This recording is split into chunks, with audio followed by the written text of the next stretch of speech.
நத்தானியேல் அன்று மாலை மனமுடைந்து வீடு திரும்பினார். வேலையிலிருந்து தூக்கப்பட்டார் என்பதை எப்படி தன்னுடைய மனைவியிடம் சொல்வது? அவள் தன்னை பற்றி என்ன நினைப்பாள்? ஒன்றுக்கும் லாயக்கில்லாத மனிதன் என்றல்லவா எண்ணுவாள். தோல்வி என்ற வார்த்தை அவருடைய முகத்திலே ஒட்டப்பட்டு இருந்தது போல இருந்தது.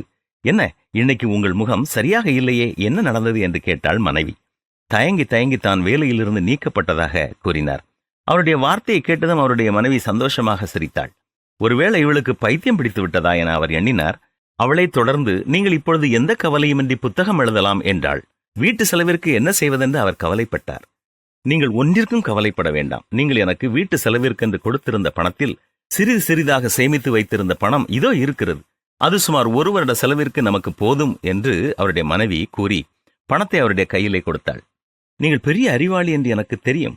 நீங்கள் ஒரு நாளில் சிறந்த புத்தகத்தை எழுதுவீர்கள் என்பதை நான் அறிவேன் என்றும் அவள் கூறினாள். அதன்படியே மனிதர் பின்னாளிலே மிகப்பெரிய எழுத்தாளராக எல்லோரும் அறியப்பட்டவரான மாபெரும் எழுத்தாளர். அவர் யார் தெரியுமா? அவர்தான் தி ஸ்கார்லட் லெட்டர் என்ற மாபெரும் காவியத்தை படைத்த நத்தானியேல் ஹாத்தான்.